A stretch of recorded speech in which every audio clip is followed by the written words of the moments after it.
My name is Angelina Avedano, and this is InterSpace, where we explore the spaces between us. Join me for discussions on a series of realities with thinkers, writers, thought leaders, and artists. Jennifer Hollis is a writer, music thanatologist, and the project director of Harps of Comfort. For more than 20 years, she has been a certified music thanatologist, offering harp music and singing to accompany dying patients in Montana, Oregon, Chicago, and Boston. She is the author of Music at the End of Life, Easing the Pain and Preparing the Passage, and she has written for the New York Times, Washington Post, and Harvard Review. Jen has a degree in child development from Connecticut College and a Master of Divinity from Harvard Divinity School. She lives outside Boston with her family. I know you're going to enjoy this fascinating conversation with Jen Hollis. Hi, Jen. Good morning and welcome to InterSpace today. I'm so happy you agreed to have this conversation with me. Oh, of course. Thank you so much for having me. It's a real joy and an honor to be able to connect and talk about some of my favorite topics. The reason I invited you here, Jen, is because, as you may know, my work centers on creativity, grief and loss, and personal transformation. And honestly, your work, your vocation, your whole life seems to be you're like the whole package. You've got it all. And so I'm so excited to have this conversation. I think one of the first things we have to address is what is music thanatology for folks who may not have ever heard anything like that before? Sure. I'd be happy to talk a little bit about that. So music thanatology, I'll just tell you that thanatology means the study of death and dying. As you, I'm sure well know, Thanatos was one of the gods of death, brother of Hypnos, the god of sleep.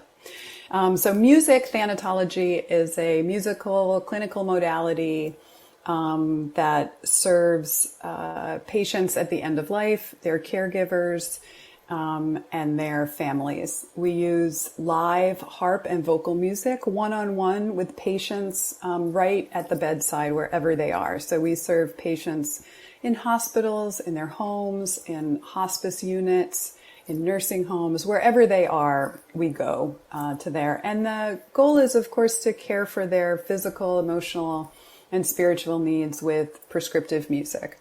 So when I say prescriptive music or using music in a prescriptive way, what I mean is that we're using this live music to respond to the needs of the patients moment by moment. So rather than playing familiar music, something that they might recognize, we're really thinking about music in terms of its raw materials. So the meter, the timbre, or the melody or the harmony, and how to create a prescription that might kind of serve them right in the moment where they are.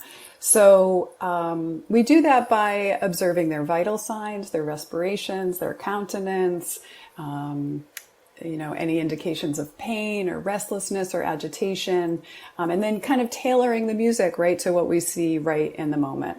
And, our hope, of course, is that will bring solace and comfort to them. It might ease physical symptoms like pain or restlessness.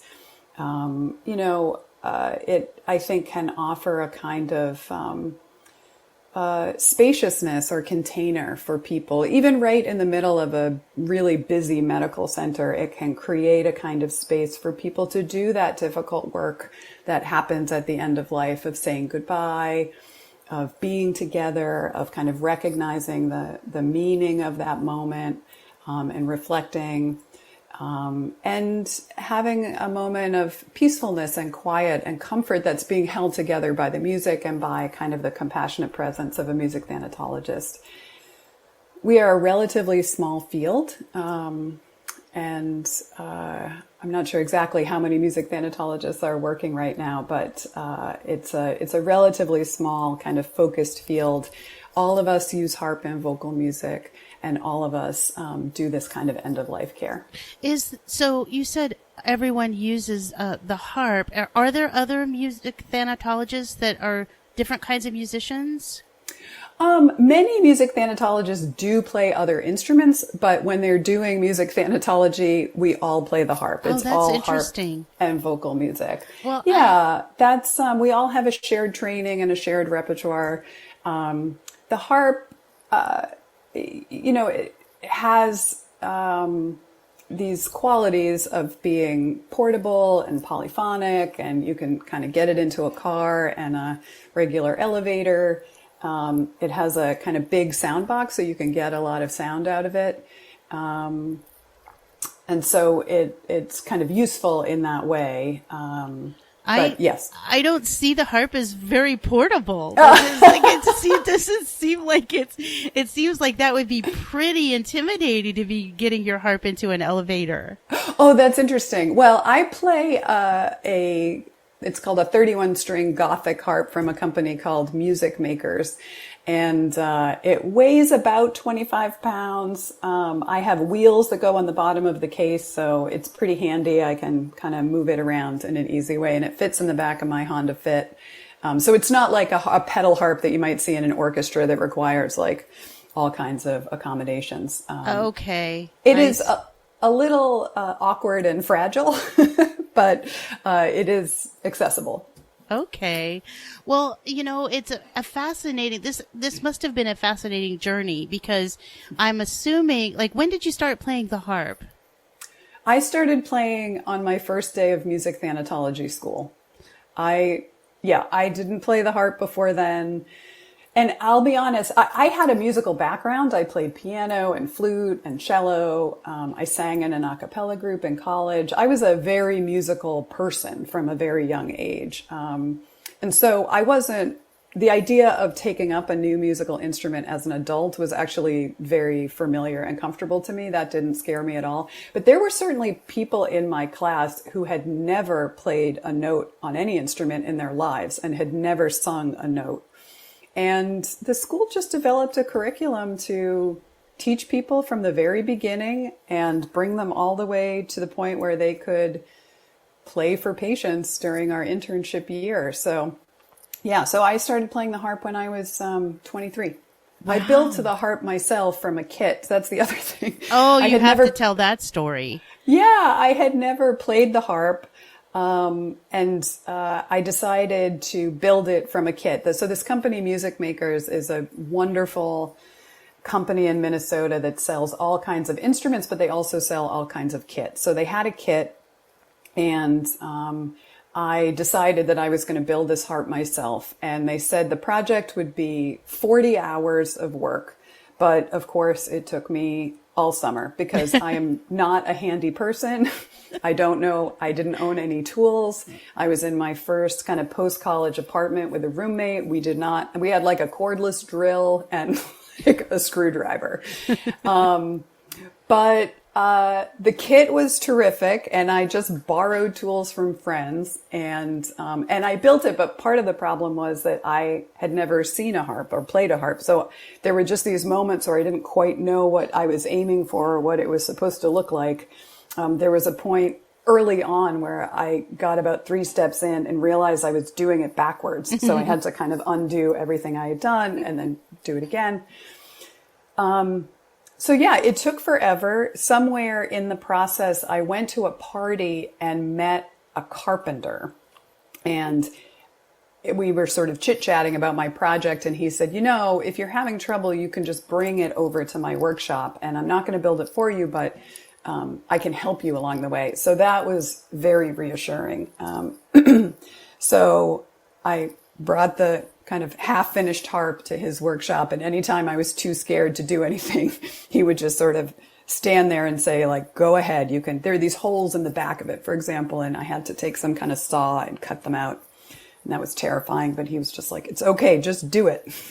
So wow, what a journey. Is that the harp that's behind you that I can see? It is, yeah. It's the same harp that you built is the one that you're playing. Oh my goodness. Yes, there's a point in the process when you build it where it tells you to sign and date the harp. So the date I signed it, its birthday just went by. It was August 22nd, 1997. So the harp just turned. And you've been playing it ever since. I have, yeah. Yeah, it's been kind of my companion all along the way. That's amazing. Well, how on earth did you come to this choice and this field? What brought you? There must be some kind of arc here of the story that brought you to music thanatology. Yeah, there certainly is a story. I read a magazine article about it when I was in the summer just before my senior year of college. I had just come home from a summer internship in Spain where I worked for a government office doing research. And I had never been out of the country before. I had never functioned in another language before. And my Spanish was pretty beginner. And so I had kind of an experience of, you know, what I can see is now is a kind of very simple culture shock of discovering, oh, you know, all of my witty banter and all of my ability to comprehend what's going on around me is very easy in English and almost impossible in Spanish. So I had like a little bit of an identity thing that went on all throughout the internship. It's like, well, what does it mean to be me if I can only do these things I'm used to doing in a language, or if I can travel, you know? So it left me a little bit shaken up. And when I got home, I just started to look around and think, well, what's the trajectory that I'm on? You know, where am I headed? It sounds so simple, actually, to say that this culture shock sort of affected me so deeply because it was so privileged and it would have been so easy to just come home. But I felt like I got sort of new information about myself. I understood this kind of, you know, good student or funny or smart, you know, had a context. And outside of that context, I was something else or someone else. So kind of right in that moment, I was going through the mail that had accumulated at my parents' house while I was away. And the alumni magazine for this, I went to Connecticut College, and their alumni magazine had an article about music thanatology. And a member of the history faculty, Fred Paxton, taught at this school in Montana that trained music thanatologists. And so he had written this piece all about this training program and what it prepared students to do and what the experience was like and what the school was like. And it just really hit me at a moment when I was open for something new. And I had always been very musical. As I said, I played lots of instruments. I sang in an a cappella group. But I also had, you know, some stage fright. I didn't really want to be a performer. I really wanted to have a kind of service or ministry component of my life, and I wasn't sure how to fit that in with music. And then when I read about music thanatology, it kind of integrated all of those ideas. It seemed like I could have this kind of creative life, but I could also do service. And as I said, the idea of like, oh, I have to learn to play the harp was fine because I'd been picking up instruments kind of all along the way. And that seemed... that actually was a really solid part of my identity. I really thought, oh, I'm the kind of person who can do something like that. So I just made a decision in the way I think I maybe only could when I was 23 that I was going to graduate from college and move to Montana and build a harp and go to music thanatology school. And once I decided to do that, there was like no stopping me. That is an incredible story. And it does sound like there was that moment when we're, you know, sometimes when we come to a moment where everything is challenged, where our worldview changes, we're ripe for taking a step. And it sounds to me like you were looking to take a step toward meaning. Yes. You know, you wanted to make a difference. Yes, absolutely. I think, excuse me,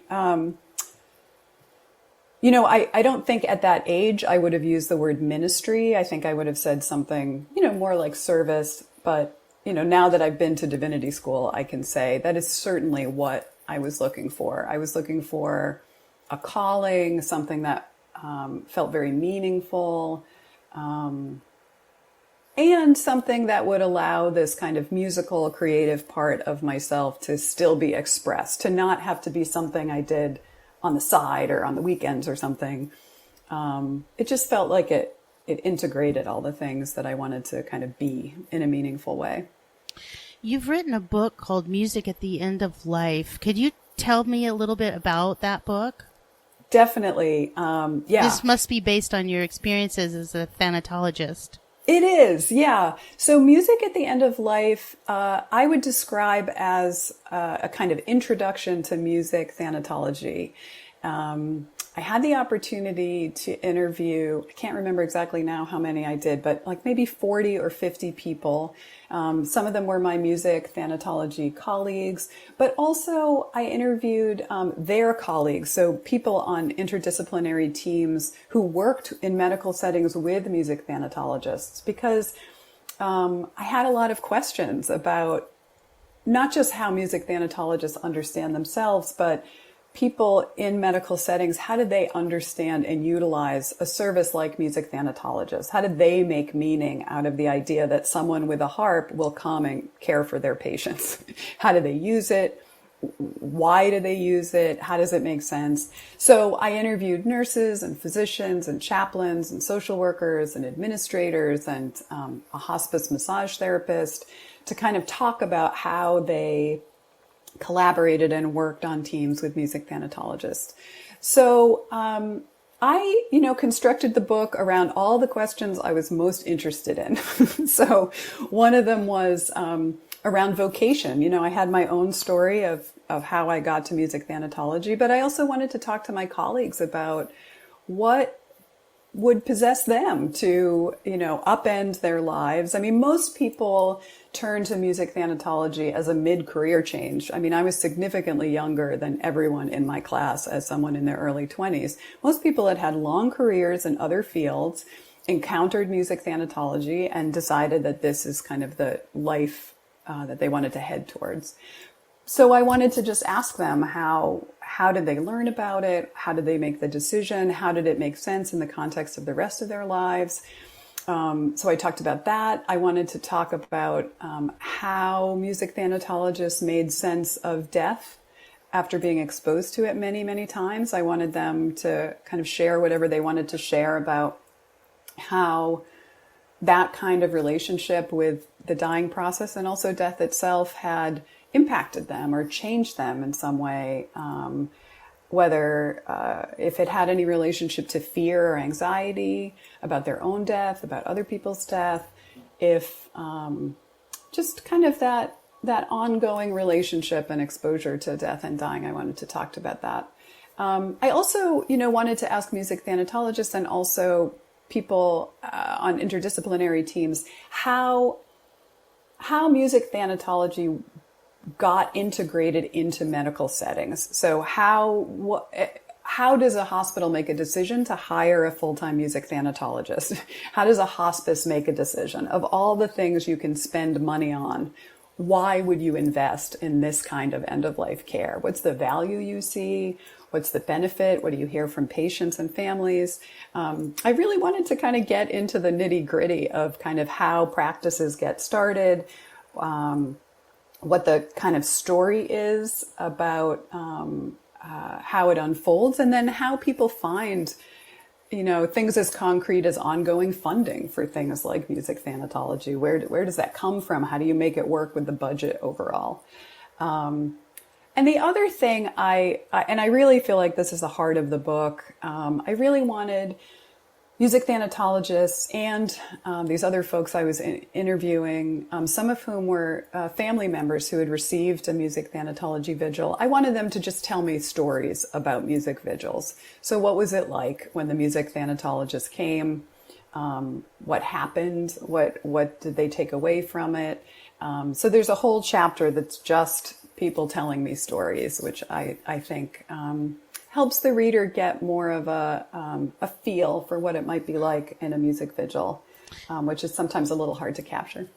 So you mentioned a lot of emotions and being in the room and this relationship, this close relationship with death. And I just have to ask you, did you have to pass through a period of time, a lot of anxiety and fear around this yourself? Like, how am I going to show up and be present? How do I integrate myself into this very intimate space? How did you work through that for yourself? It's such an interesting question. And it's one I think about a lot. Some of the people that I interviewed about this, and some just mentioned it kind of casually, were on this journey of either starting fearfully around death and then deciding to become a music thanatologist anyway, and then getting over the fear of death, or being comfortable with death all along and feeling like music thanatology has helped them become even less fearful and more comfortable around death and dying. I think I have had an inverse experience, which I think has to do with just my age and maybe lack of life experience. You know, I started the training when I was, in my early 20s. And I think death and dying for me at that point was pretty abstract.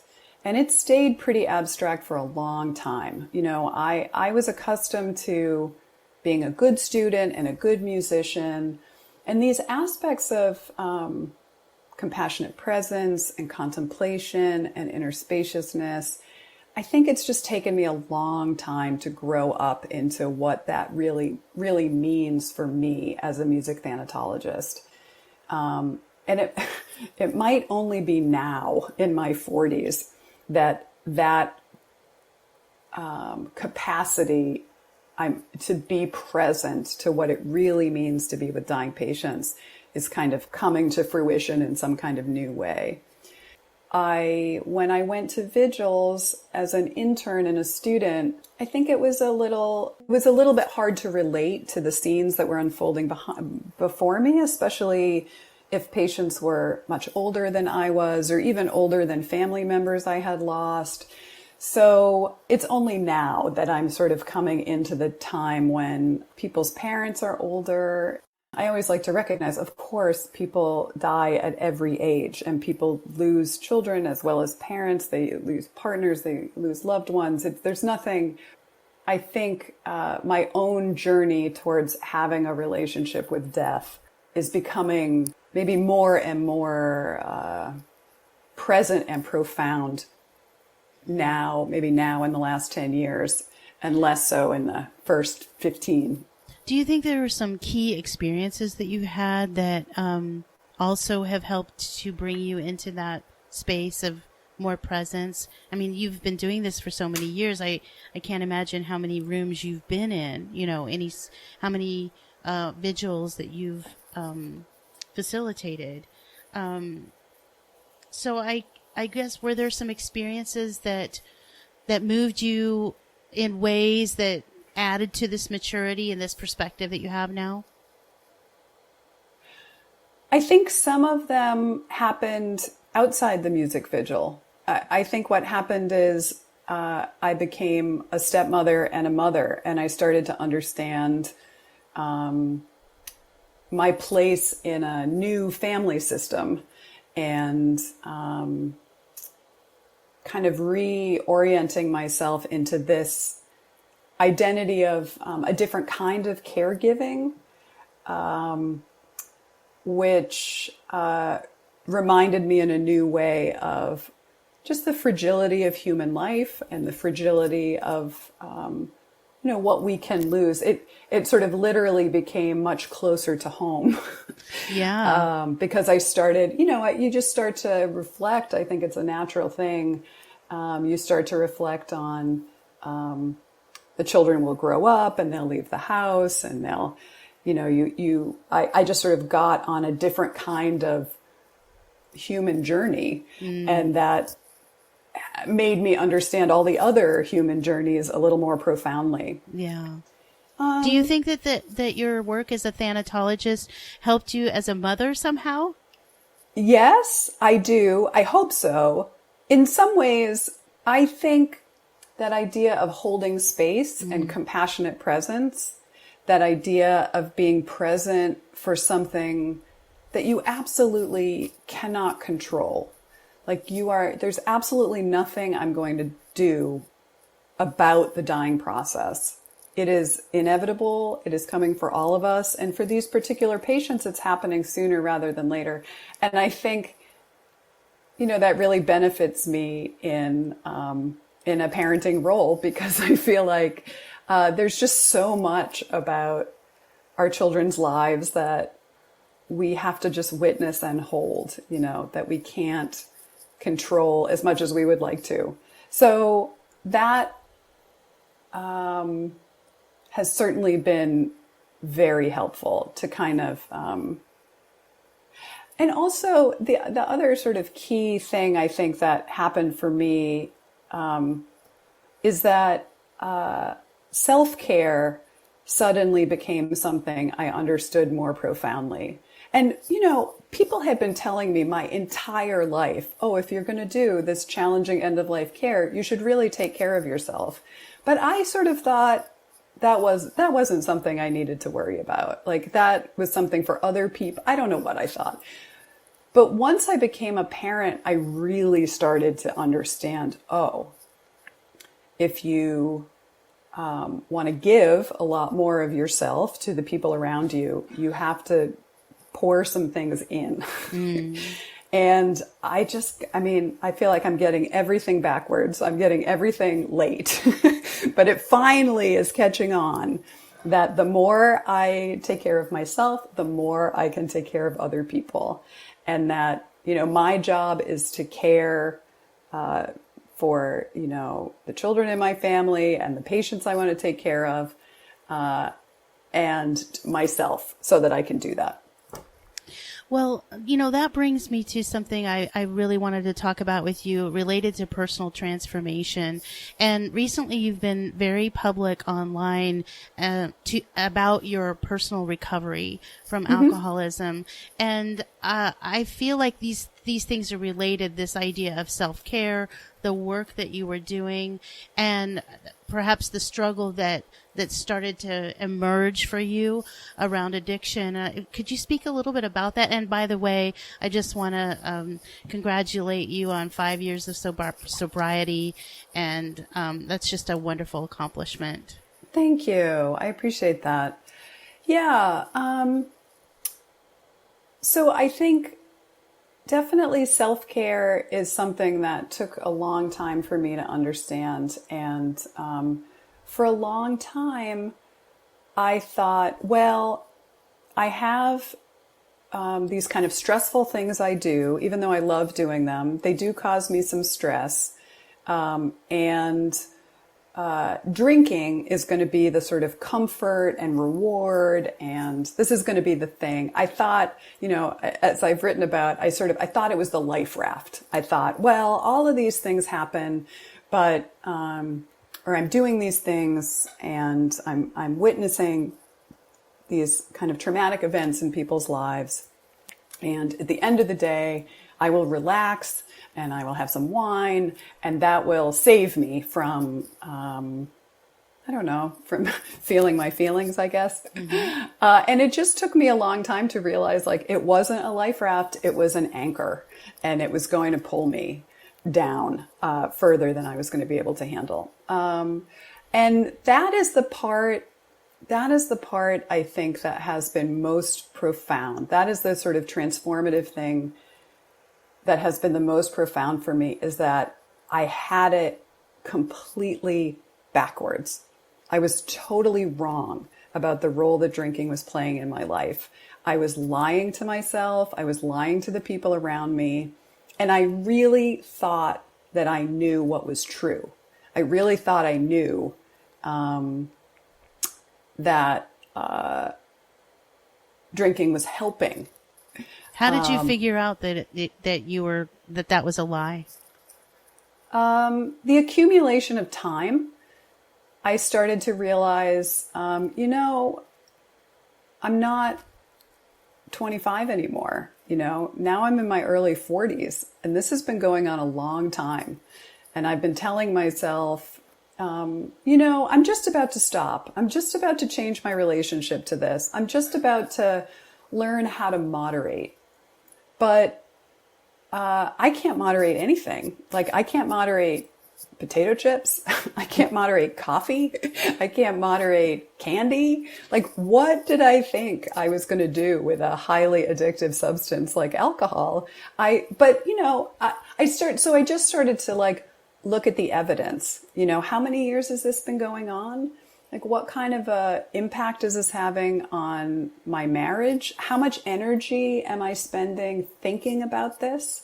I wish I could remember what book it was. When I was reading a lot about recovery when I first stopped drinking, and someone made this comparison that you can listen to your thoughts and just substitute the word bananas for alcohol and listen to what you say to yourself. Like, I only have bananas on the weekends, or I only have half a banana on Wednesdays, but on Sundays I can have three. And like, you would know immediately, oh, your relationship to bananas is like bananas.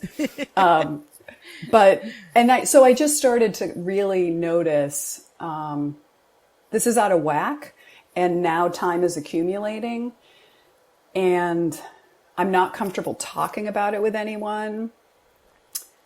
And That's a dangerous place there. There's isolation. Yes. And I could feel how isolated I was. And I could feel a real terror at the center of myself. I was really terrified that something terrible would happen. I didn't know what it was, but it seemed inevitable. And so I think I read books by people who had recovered. I started kind of sneakily reading blogs by people who had recovered. And I just started getting those stories into my mind. Like, what would it be like if I stopped drinking? What do other people experience? What if I stopped drinking? Would I go through something similar? And through, willpower and in many ways just pure luck, I was able to make the decision to stop. And I was able to get the support I needed to keep stopping. And I feel very grateful. And the reason I knew right away that was the right decision, because everything just got better right away. I had more energy. I had more capacity. My entire life stopped feeling like a big hassle. So I was really able to put my finger on like, oh yeah. Do you think it was holding space for so much grief and loss in your life that was the catalyst for addiction, or was it really unrelated and more about you not, perhaps, I don't know for you, but not wanting to deal with the feelings of all the different feelings? Or what do you think? Was it about grief? It's a good question. I think there were parts of my life that felt stuck, and it was hard for me to know how to get out of them. And so I just checked out. And, for example, in my early 20s, when I was going through the music thanatology training program, I also had a full-time job working in a group home with teenagers. So for 4 years, I had this kind of alternating worlds where there was a lot of suffering happening. And maybe someone with a little more insight into herself would have thought, maybe an easier full-time job would allow you to have capacity for more of the work you need to do for this training. But I just didn't have the insight into that. I thought I just have to keep going and going and going and going. This job fits my schedule. This school is my goal. I'm just going to keep going and going and going. So, part of it is just my own makeup. I think, but then because I felt so stuck and because I couldn't quite get myself out of the situation, I just needed a way to check out. And so drinking became the kind of way I could check out. But what happens there, of course, is that you never actually solve the problem. I just ended up in this loop of like more and more stress, less and less capacity to deal with it, more and more desire to check out. And then it just sustains itself over time. I do. I would imagine, yes, that I do, as we all do, just to some extent, have a sensitivity to being around grief and loss all the time. It was very hard to figure out how to process or digest that, or how to kind of make sense of human mortality all the time. So I'm sure that that was a contributing factor. I think looking at the whole timeline, maybe a bigger contributor was just inability to zoom out a little bit and say, what are the problem areas here? Could I make some adjustments to make them better for myself so that I can really pour my energy into the places where I want to do the most work? Mm. Well, Jennifer, I know a big part of your creativity, aside from music, is in writing. I've read some of your blogs and your pieces in the New York Times and the Washington Post. What are you writing now? Right. So I am working on a book of essays. It's tentatively called Strung, How My Harp and I Learned About Death, Sobriety, Stepmothering, Marriage, and Finally Grew Up, a Love Story. Oh, nice. Thanks. Yeah, I'm still working on the subtitle, but I'm pretty attached to Strung. Yes. So the arc of the book of essays is really from building a harp on my kitchen table in Montana to building Harps of Comfort, which is a organization I started with a group of music thanatologists and therapeutic musicians to play live music remotely for isolated patients. And the main theme of the book is the main theme that I'm always talking about, which is accompaniment. So how do we stay present for people who are suffering? How do we take care of ourselves? How have I kind of literally accompanied people at the end of life, but also how have I been accompanied in various moments in order to kind of complete the journeys that I have been on? My hope for this book, my story is pretty specific, and because I, build this harp and played it for dying people. But I also feel like because of the pandemic, we're just in this moment of time when people, I think, are really longing for information and stories about ways to care for people who are isolated and in pain. I mean, it's such a huge part of the news cycle right now. So my hope is that the book will also offer some reflection and insight that allow readers to contemplate in their own lives kind of how they can accompany people as they suffer.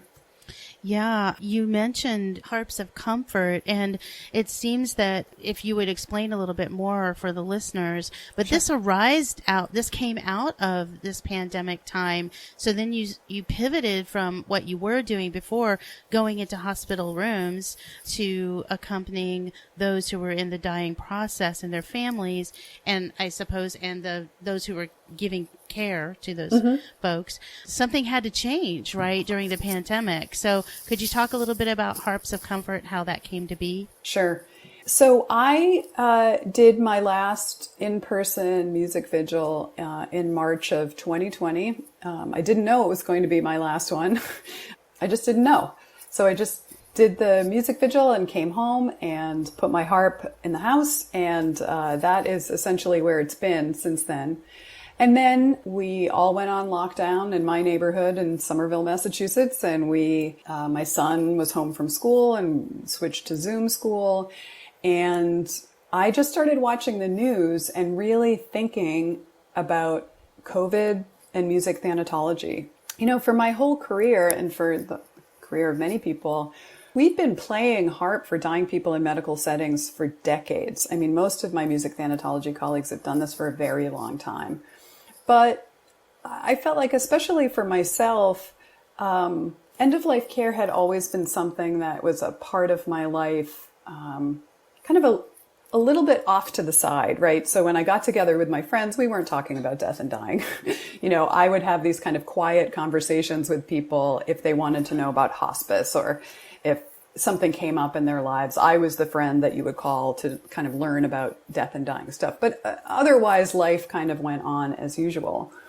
But then when we started to see all these news reports about patients dying alone, I just kept thinking, music thanatology has something to offer. We have something that's effective. We have something beautiful and comforting. We have something that not only can affect the patient, but also the nurses in the room and the loved ones. But I just couldn't think of how to do it. I couldn't think about how, because we had always done in-person work.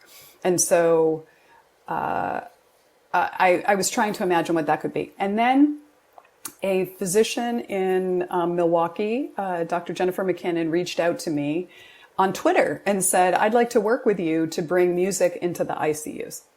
And so, I'm a music thanatologist, and I've been to divinity school, and I know a sign when I see one. And so I said, yes, absolutely. So I talked with Dr. McKinnon, and then I just invited any music thanatologist or therapeutic musician in my network who wanted to kind of get on a Zoom call. And let's talk about what this might be. And we just started talking about it. How could we pivot to remote work? How could we maintain kind of all of the necessary kind of regulations and compliance issues to see patients? How is it different to play for someone on an iPad versus play for someone in person? How could we make that work? And, Dr. McKinnon really helped facilitate our ability to play at an ICU at her hospital. And just coming up next week, it will be the 1-year anniversary of playing music sessions on that unit. They have been really wonderful, even though it's been a very busy year for them. They've been incredibly open to Harps of Comfort. And it does require some support on the other end. Someone has to send us a link that we can log on to. Someone has to literally bring an iPad or a tablet into the patient room and set it up and make sure the sound quality is okay. But what's been, I think, really fascinating is to discover that this kind of online, remote, on the screen music is incredibly effective and useful. The nurses are reporting that patients are sleeping who haven't been able to sleep, are less anxious.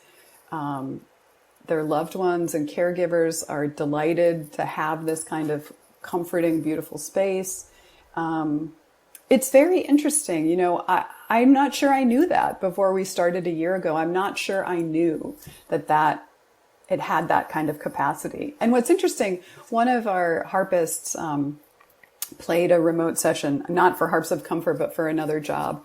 And she said, a patient said to her, oh, I've never been this close to a harp before. But she wasn't close to the harp. She was close to sort of the iPad with the harpist on it, but it didn't matter. That experience that she had was of being close to a harp. And I think before we tried Harps of Comfort working in this way, I think I just didn't know that. I think I might have dismissed it as not as good as live music, but I'm really starting to understand that it's its own experience with its own capacity for, comfort and healing and transformation. So it's been very exciting. So right now we continue to play for this hospital in Milwaukee, and we're also starting to play for a veterans healthcare system in Alabama. And we have more capacity, so we are able to play for other patients. And part of my work and the work of the project is to also just reach out to more hospital systems and hopefully play for more patients. Yeah, hospital systems and perhaps hospice centers as well. That would be a really wonderful connection. Well, Jennifer, would you play the harp for us? Sure. I would love that. What will you be playing for us, Jennifer? So I'm going to play a song called Night Song. It's typically for evening services. And it has a kind of lovely lullaby kind of quality to it. Okay, thank you.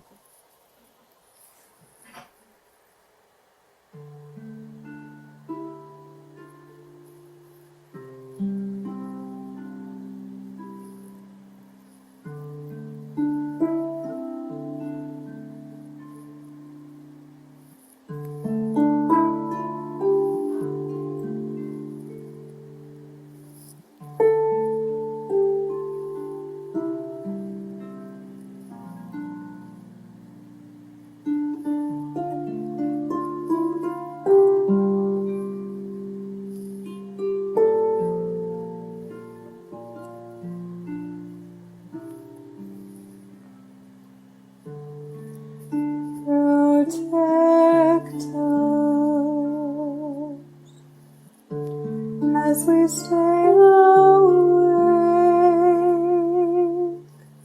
Watch over us as we sleep,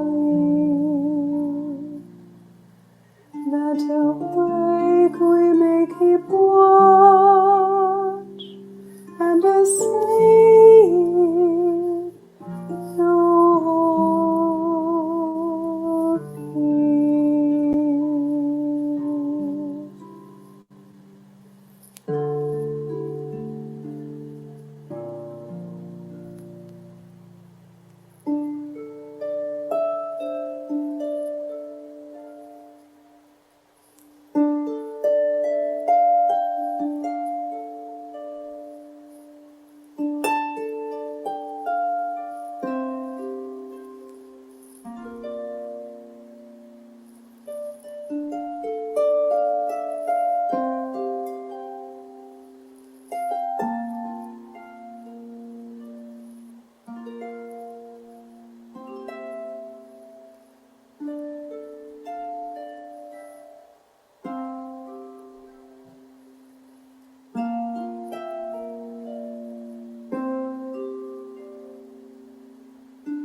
Oh, so beautiful. Thank you so much. So that totally brought me into that experience with you. It's a very intimate moment. And I wanted to, especially since listeners got to experience that now, as you were talking before, you said it sort of surprised you that it could be, I almost feel like there's a mystical component that's happening that reaches through the screen, and that space is being created, and it's a non-local, right? It's a remote situation, but it's a non-local intimacy. And can you talk to me a little bit about how you've worked with the transition from this very immediate being in the space to this non-local experience? Well, I should probably clarify that right now I'm functioning as the project director of Harps of Comfort and doing the administrative and programmatic things, and I'm not actually playing for patients right now. So the things that I'm reflecting on are what I'm hearing from the harpists that are playing. But you're absolutely right that, I mean, one of the things that's so interesting about playing remotely is that it's like we've been freed up from the constraints of time and space. So my whole career is people calling to say, oh, can you drive to Maine tomorrow to see someone? And often I have to say no because other parts of my life. But now, because we can function remotely, we have harpists in, Oregon and Utah and all over the country playing for anyone who needs it anytime. So I think that has certainly been surprising to me, is that it continues to be this kind of mystical, intimate experience for people that, and I think we all know this. I mean, I think, your listeners know that being on a video call is not the same as being in the room. It's not the same as a phone call, but it is its own experience. It is a feeling of presence with people. And I think that's what we were discovering with the music sessions as well. It isn't some kind of substitute or like fake version. It's its own experience. And, at that first meeting that we had where the music thanatologists and therapeutic musicians gathered, I invited Casper ter Kuile, who went to Harvard Divinity School and I know works on kind of ritual. He had created a document. He is a co-founder of something called Sacred Design Lab, and he had created a document about creating online ritual. And it was very helpful for us because one of the things he said was lean into the new. That it's true that it's different and in some ways harder to connect with people remotely, but also it has its own capacity. And that's where if you lean into the capacity, then you can see possibilities for transformation that you might not have seen otherwise. And that is what we are encountering. That the transition to do that was challenging. It required a lot of technological know-how that none of us had. It required a lot of talk about microphones and headphones and gain on the microphone and problem solving. We had to shop around for the remote platform. But once all of that settles down, it all kind of fades into the background a little bit. And then it's just the connection between the harpist and the patient and their family and their caregivers. And it becomes something with a lot of potential. The other part is when we started, we thought we would only play for COVID patients. And we have played for many patients who have had COVID. But what we're also starting to recognize is that there have always been patients in isolation in all kinds of medical situations, people who couldn't have visitors for all kinds of reasons. And this is a way that could serve people with music well into the future. It's not kind of pandemic only now that we're exploring these possibilities. I'm starting to see, that we could play for patients who are in remote locations that we can't access, who are in isolation rooms, who might find a visit with a big harp and a human being overwhelming, but might accept a visit on a tablet or an iPad. I think this kind of care can benefit just so many people, and becoming agile with it remotely, I think, is an important step. I completely agree with you. It was pretty intimidating to realize I wouldn't be able to hold, for instance, workshops at the bookstore with a group of people around a table. And that was such a wonderful experience. People would grab their coffees, they could browse the bookstore, and then we'd all come together and we'd have, our writing workshop or whatever it was together. And to move that completely online, I was wondering whether it would be, whether it was feel as valuable or feel as connected. And it does have its own energy. So it has been really interesting to see that it is its own thing, and yes. And there is intimacy, and there's been many times when there's lots of emotion. The space really doesn't have to be a barrier. It doesn't. We are coming into this intimate moment, and I felt that as you were playing. So it's just really exciting. One of the things I wanted to ask you, though, was, do you think that the connection is because it is live and the person is holding, is that part of your protocol, that the person needs to be holding that space live? Do you also do recordings, and what's going on with that? Yeah. We do. It is that it's live and that the music is responsive to what is happening for the patient in front of them. So I do think that builds that intimacy and connection. It's not even, we all, I think, have had the experience of hearing live music where the musician has chosen what they're going to play and you are in the audience and they are playing, and it's incredible. Prescriptive music is really about an audience of one and creating a musical prescription right for that person, in not just for that person, but in what's happening for them right in that moment. So are they having trouble breathing? Have they had a difficult night of sleep? Have they had a visitor today? All of the kind of component parts of what might be happening right in that present moment. And I do think that is where the efficacy comes in, because it's so personal to that person. Is that an intuitive process, Jen? Is that something you just feel led to do in the moment, or do you have certain kind of strategies that you must have go-to strategies? But it just feels like there's more of a kind of, when you talked about ministry before, it feels like it's something that comes from a place in you that is not intellectual. It's responsive in a way that's coming, but maybe that's just because I'm not a music thanatologist. I don't know. Sure. Yeah, I think, Sometimes music thanatologists call it informed intuition. Okay. So we have our clinical training. I mean, we went through anatomy and physiology and disease process, and we heard lectures from physicians with specialties that we might see. So we have a lot of clinical knowledge about what might be happening physiologically for the patient. And that is certainly a deep consideration about how the music might impact those physical symptoms on the body. Often starting with the patient's respirations. So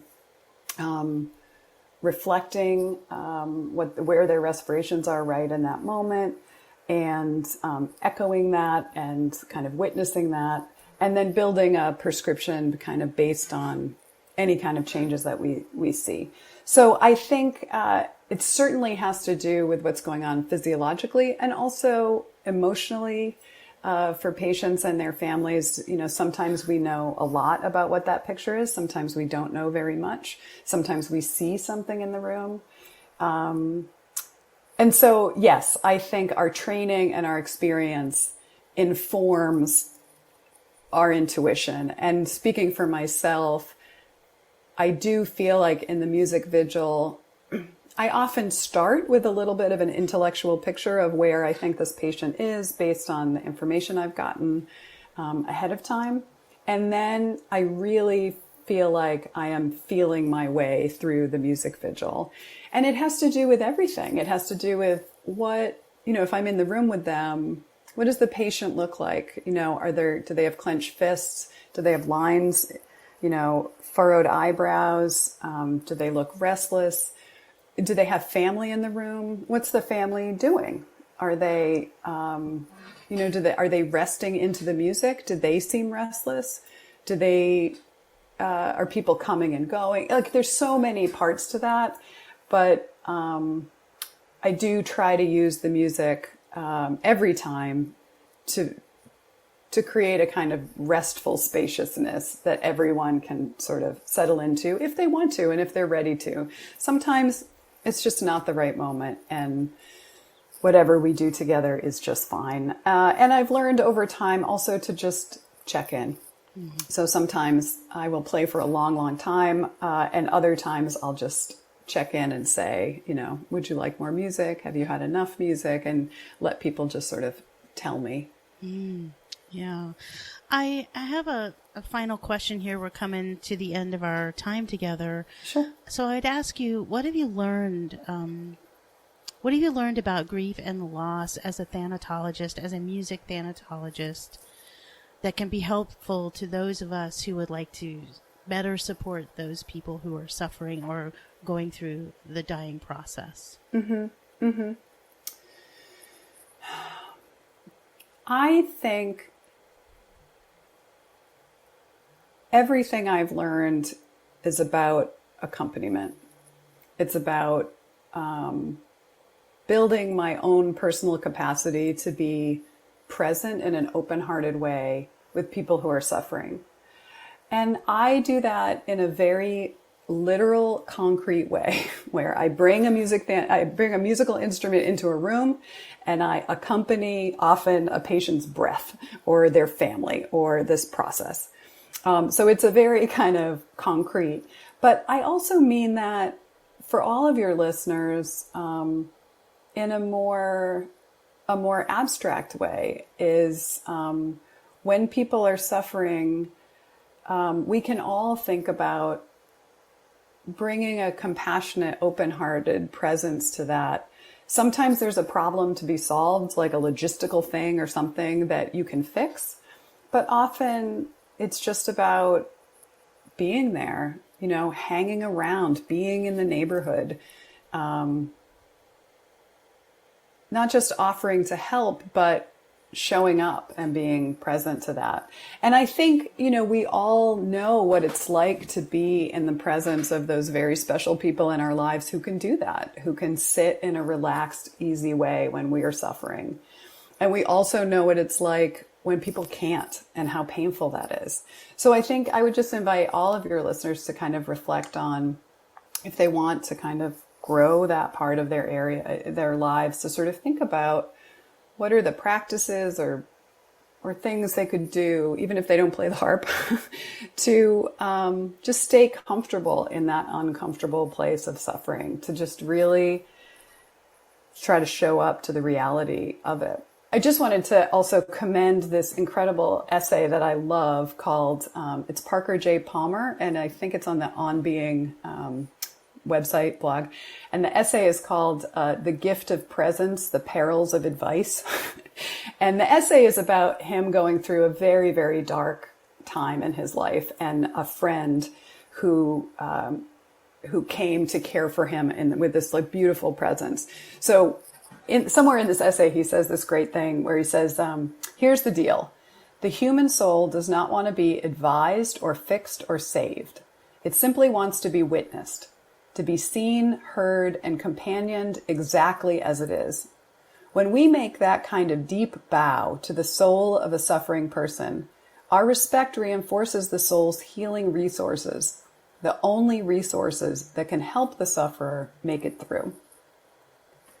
So it's just an echo, of course, of what I'm always thinking about accompaniment. You know, we bow to the other person, to encourage them and to encourage their inner resources, and to just show respect for the process that they're on, whether it's the dying process or a transformational process. These aren't things that we can change, but we can companion people. And so that's, I guess, what I would invite most of all of your listeners to reflect on, is how to sort of grow in that capacity. That's beautifully stated, how we can companion others. I love that. But I just would note that Harps of Comfort does have recordings on their website that anyone, your listeners included, are welcome to access anytime. But there are 5 of them. They're beautiful contemplative harp music paired with natural images. The nature scenes are from Australia and the Pacific Northwest. And they're just on harpsofcomfort.com under harp videos. So I can send you the link to that, but I just wanted to mention it as well. Thank you. Thank you so much, Jen, for spending the time with me. It's been a wonderful hour. Thank you so much for playing the harp. And I will be sharing your information and more about Harps of Comfort and the outro here for folks if they'd like to connect with your organization. And I just really appreciate your work in the world and your presence, your creativity, and your own personal transformation that you bring to the table. So thank you so much. If you'd like to learn more about Jen, or sign up for her newsletter, 100 Rejections, go to jenniferhollis.com. Or you can learn more about Harps of Comfort at harpsofcomfort.com and access the harp videos under the Harp Videos tab, where you can listen to music and see beautiful natural images from Australia.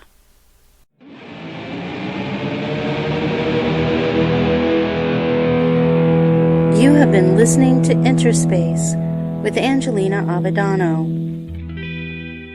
My heartfelt gratitude and appreciation goes to my husband, David Needs, Senior Production Engineer. If you would like to learn more about me or my work, look for me on Facebook and Instagram, Dr. A. Avedano with Cicada Personal Metamorphosis. That's Cicada with a Y, CYCADA. Or you can email me at dr.aavedano@gmail.com. Thanks for listening. This is Angelina reminding you that we're all connected.